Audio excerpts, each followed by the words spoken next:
ayat dia yang pertama yang dia kata, you dah jumpa doktor ke belum? Saya kata belum.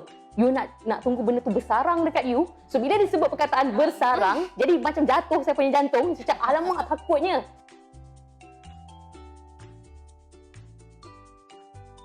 Hello, hi, what's up parents? Once again, you are with me, Fiona, for What's Up Parents, brought to you specially by Henny Malaysia. Our aim here is actually to share tips to help you settle kalau lah kebuntuan ada problem-problem. Maklumlah, okay, nak jadi parents is not easy. Now, as you all know, every week kita akan discuss about different topics, and also Fiona will be here. Fiona siapa? Who is Fiona? Who is Fiona? Ayla. Okay, we'll be here with different guests also at the same time. So today, kita akan ada tetamu-tetamu yang istimewa bersama dengan Fiona di sini juga. Okay, now, topics. Our topics for this week will be very beneficial for mamas and also daddies also at the same time. Kenapa daddy? Okay, kejap lagi Fiona akan bagi tahu. So, but let me tell you what is our topic for today. Okay, our topic today is how to relieve breast engorgement. Daddy dekat rumah masa, kenapa? Apa kaitan dengan saya? Kenapa saya kena tahu pasal how to relieve breast engorgement? Okay, don't worry. Kejap lagi kita akan bagi tahu kenapa. Baiklah, untuk kita jemput tetamu kita pada hari ini, apa kata kita saksikan dulu sedikit video yang telah kita sediakan kepada anda semua.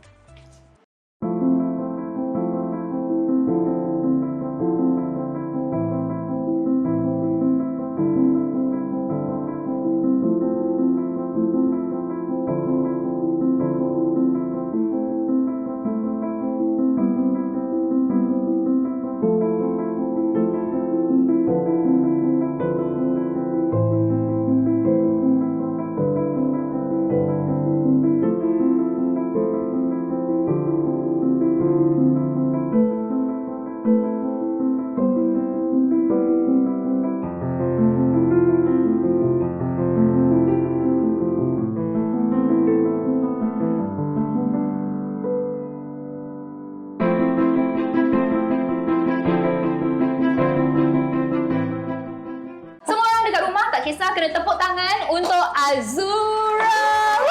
Kalau tahu nyanyi. Thank you. Terima kasih kerana menjemput. Sama-sama. Nanti kita dengarkan pengalaman Azura sendiri. Dengar cerita ada pengalaman yang mengerikan. Biar tuan badan sendiri nanti ceritakan. Okay. Selain daripada itu, kita juga ada pakar bersama dengan kita. Kita ada Dr. Tengku Nur Atikah. Kita ni doktor je lah, boleh. Tepuk tangan juga dekat rumah. Saya boleh dengar tau. Ada paparazzi bagi tahu Fiona. Okay. Azura dulu ada engorgement yang sangat-sangat teruk.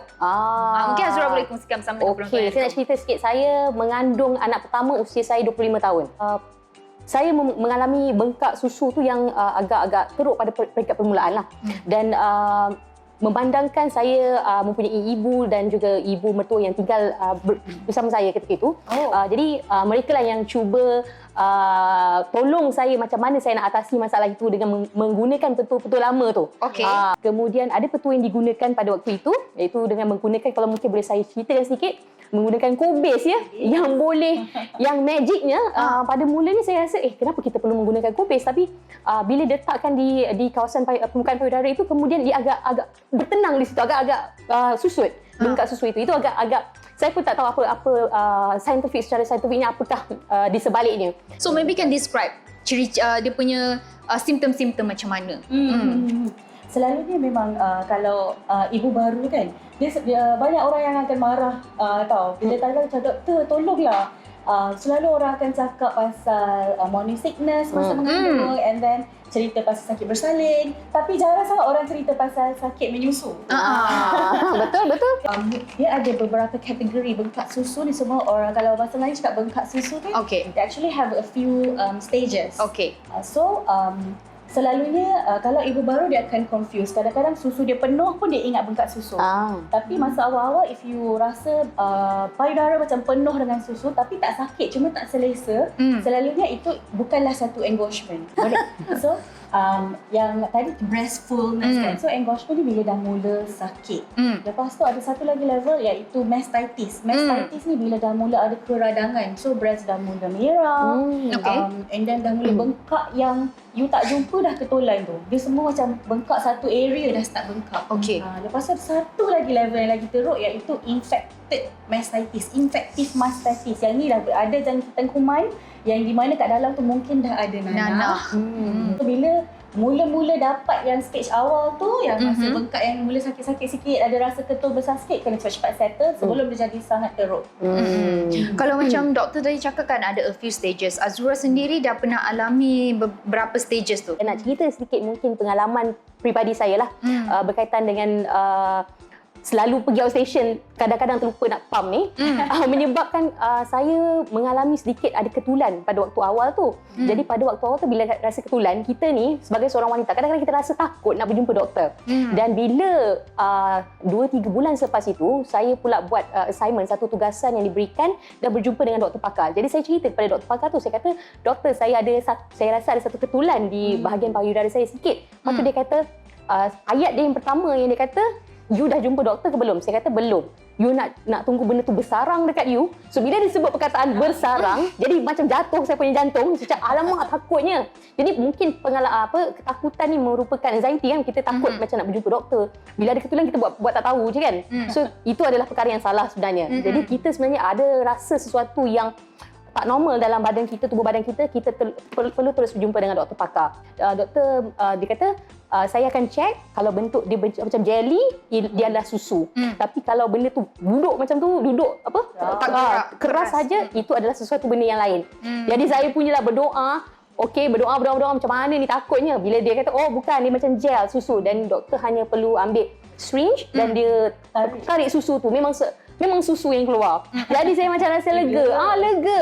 Ya. Ada tak benda-benda lain, faktor-faktor lain yang buat engorgement? Betul. So memang before kita talk about how to relieve, memang kita kena tahu the causes tu kan. Okay. Sebab antara punca-puncanya adalah baby latching tak bagus. So selain daripada pergi tinggal terus baby pergi outstation kan. So ada some babies dia latching tak bagus. Sama ada baby ada tangkai atau teknik ibu tak bagus. Lagi satu, kalau dia ibu baru je mula pumping, then dia tak perasan sebenarnya saiz corong pump tu sendiri tak sesuai dengan dia. So, saiz corong tu terlalu kecil atau terlalu besar, yang menyebabkan bila dia pump tu ada certain point dekat hujung payudara dia akan tersumbat. Sebab macam kalau kita nak tahulah sedikit sharing, kalau bila kita nak pump ataupun baby latch, make sure nurses ada cakap mulut dia semua masuk kita punya puting areola, right? Yes, very good. Okay. Tapi kalau kita pump tu hanya tarik kita punya nipple sahaja, itu adalah cara yang salah. Kan? Okay, mungkin Azura dulu boleh kongsikan bersama dengan kita. Selain daripada Kobis, cara Azura relieve engorgement. Salah satu daripadanya ialah urutan. Saya urut sebab ibu saya kata, mak saya kata cuba urut benda tu supaya keluar susu, dan memang alhamdulillah saya dah dia punya tempoh untuk engorgement yang pada peringkat awal tu memang tak lama lah. Tak ada melarat sampai beberapa hari dan sebagainya. Dia terjadi, saya punya seingat saya tak sampai 4-5 hari sudah boleh settle benda. Kemudian ada terbaca memang seperti yang doktor kata tadi, memang kita perlu teknik untuk beri susu kepada anak, itu juga main peranan yang penting lah. Okay, so kita mungkin doktor mungkin boleh tunjuk kita punya nenen hari ini. Kalau kita punya breast engorge kan, mostly dia akan terjadi dekat bahagian mana ke? Sebenarnya dia memang bergantung kepada punca. Punca punca bengkak tu sendiri. Sebab ada juga orang yang dapat bengkak susu sebab berada terlalu ketat. Pada juga tak sesuai. Yang wired one. Is it? So kalau macam kita tengok dalam gambar ni, you nampak tak ada satu ketulan. Ketulan yang tempat bengkak tu, lepas tu kat belakang tu swollen milk gland. So sebenarnya bila dia memang berbagai lokasi bergantung kepada punca, dan bila dia bengkak, apa yang kita rasa tu adalah swollen milk gland. Maksudnya kelenjar susu yang bengkak.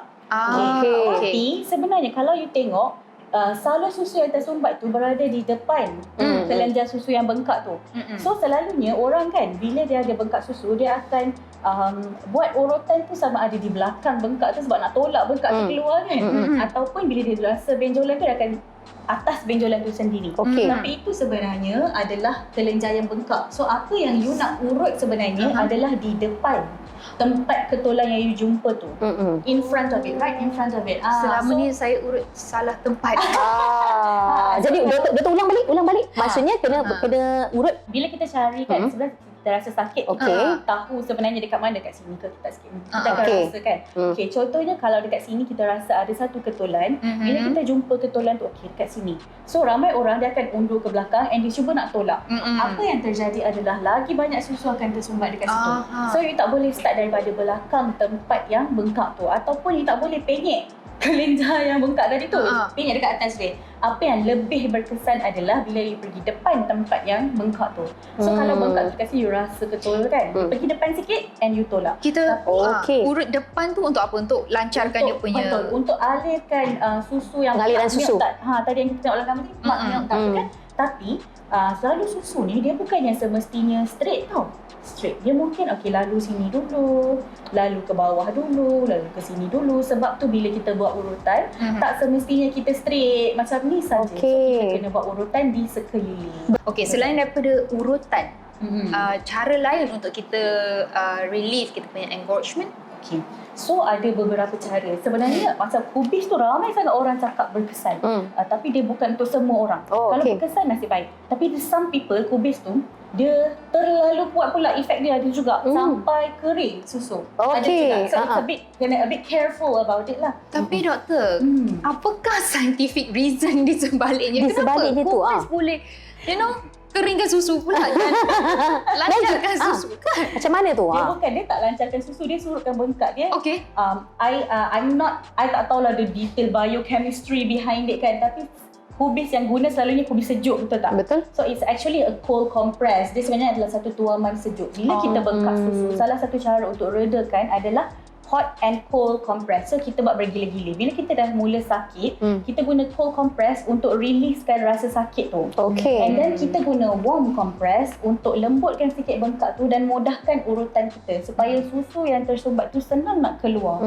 Tapi bila kita buat cold compress, kita akan rasa relax sikit, betul tak? Betul. Sebab dia rasa lega. So breastfeeding ni, the thing about it is kalau you stress, masalah you akan jadi lebih teruk. So you kena macam chill je through breastfeeding. Yes, betul-betul. So kalau you bengkak, you stress, benda tu akan jadi satu vicious cycle.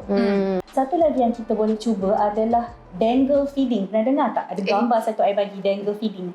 Dangle feeding. First time dengar. Tak pernah dengar. Tak pernah dengar? Tak pernah dengar. Dangle feeding ni macam buat planking. Planking mesti tahu kan? Okey. Okay. So you bayangkan you planking, tapi baby you dekat bawah you.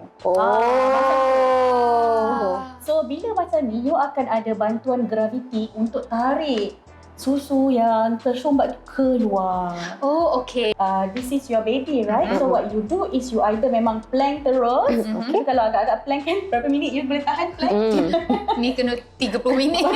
So you actually tunduk lah. Tundukkan badan you dan suapkan payudara supaya betul-betul dapat bantuan gravity. Straight down lah kiranya. Kalau takkan kita akan angkat baby dan menyusu macam ni. So we don't have gravity to assist us. Okey. Wow. Lagi satu cara feeding yang satu lagi adalah kita pointkan dagu baby dekat tempat bengkak.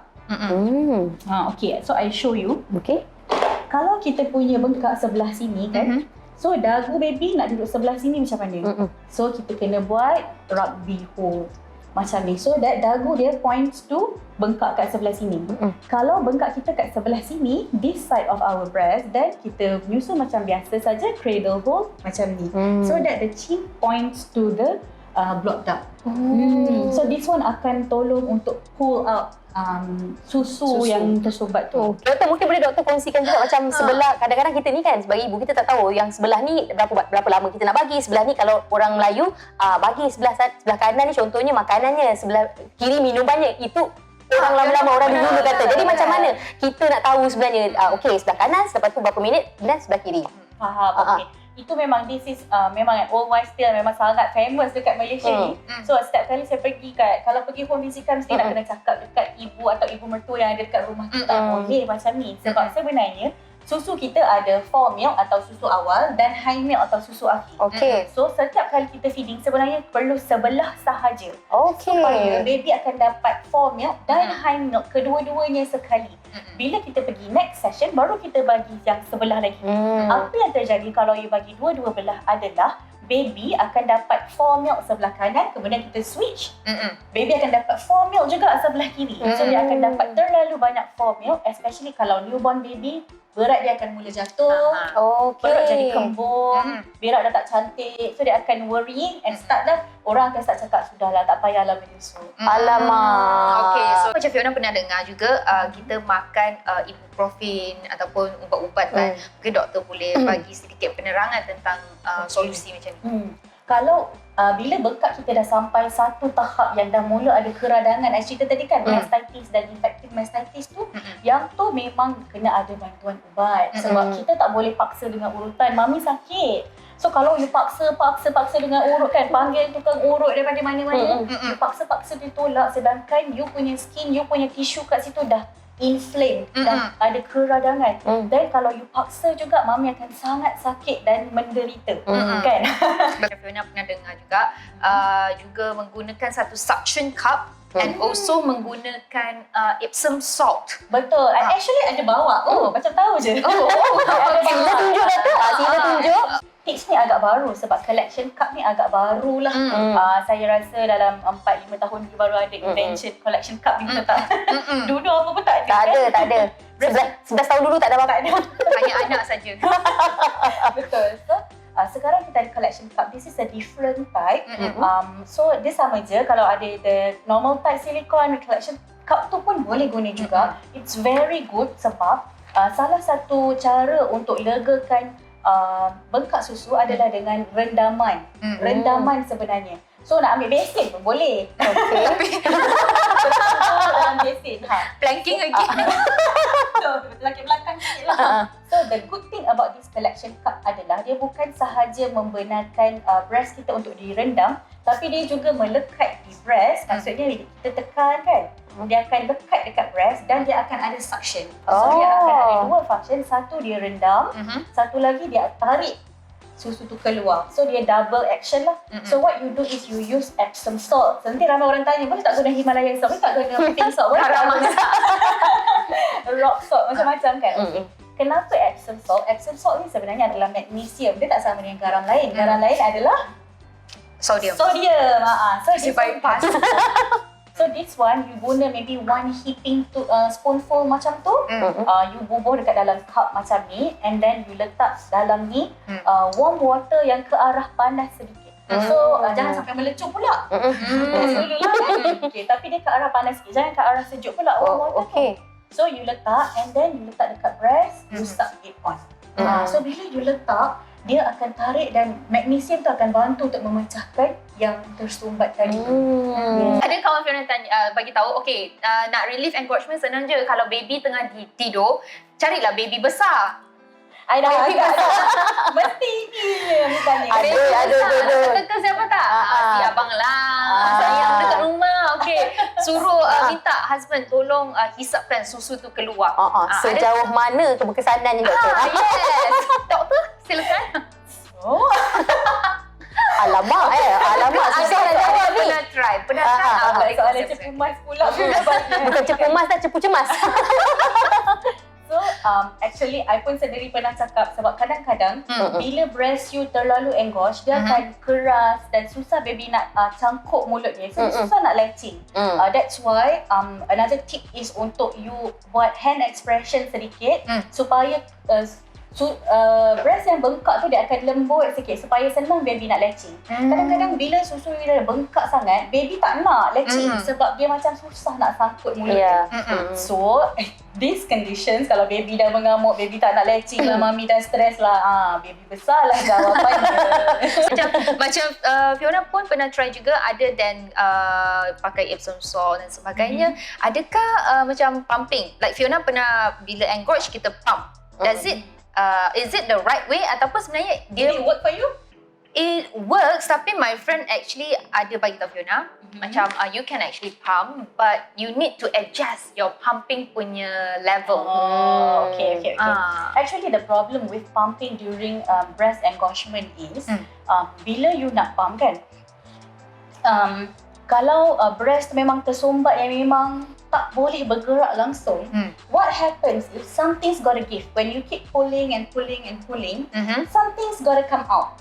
Right? If it's not the milk, apa yang akan keluar adalah you punya sel kulit mati dekat dalam saluran susu tu. Okay. So apa akan terjadi adalah you akan dapat nipple bled pula. Aduh. So dia akan tutup saluran susu tu. Sebab you untuk tarik guna pump. That's why hand expression is technique Mamet is a very important skill for mummies to learn the right way. Mungkin kita boleh pakai nenen kita hari ini untuk tunjukkan the right way to actually marmot. Ya. Sebab Betul. apa?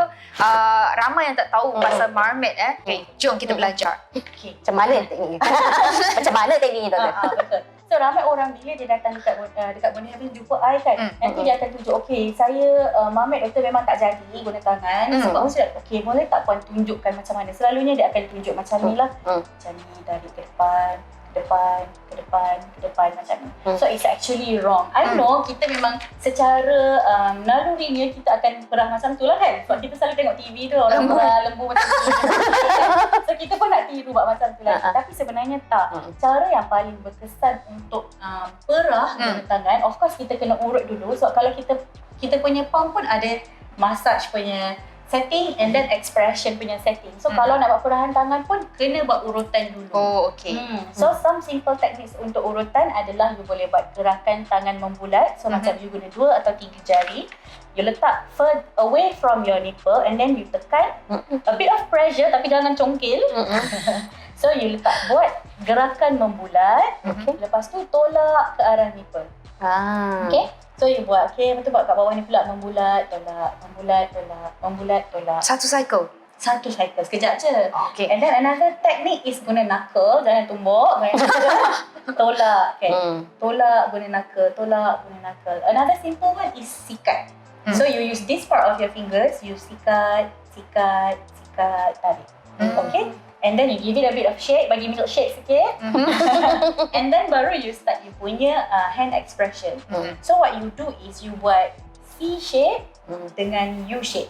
Okay? C, you bayangkan ada satu garisan khatulistiwa dekat tengah-tengah ni, satu line, imaginary line. Okay, so you put your fingers selari dengan you punya puting. Agak-agak jarak dia dalam 2 jari jauh daripada puting susu. So apa yang you perlu buat adalah you kena press and stretch. Tekan dan buka. Lepas tu you squeeze and let go. Press and stretch, squeeze, let go. Kalau tengok daripada tepi dia macam ni. Okay? Press and stretch, squeeze, let go. Press and stretch, squeeze, let go. Okay. What happens is ramai orang bila I cakap tekan dan picit, so ramai orang akan buat macam ni, dia tekan, so dia picit. So dia tak dapat kaut banyak salur susu kat belakang. So you mesti nak kena buka. Lepas tu baru you squeeze. That way you akan dapat perah susu banyak. And then of course you buat this side pula lah. Same again, selari, 2 jari. Lepas tu you buat sama juga teknik. Sampai susu dah tak ada, atau kalau tengah bengkak, lembutkan sikit, lepas tu latchingkan kembali. Baby kecil atau baby besar. Azura tahu tak, saya tengah diam kenapa? Ya, kenapa Fiona? Tengah fikir balik cara saya marah tak betul. So itu dia yang sempat kita kongsikan untuk hari ini. Nak ucapkan terima kasih kepada anda semua yang ada di rumah dan juga Azura dan doktor yang sudi datang ke set kita. Thank you. It's such a fruitful session. I'm so happy to get to learn so much of stuff from you guys. Thank you for inviting us. Yes, thank you. You're welcome. Alright, so next week kita ada juga topik yang menarik untuk anda semua. So kita jumpa minggu depan. Bye-bye. Bye.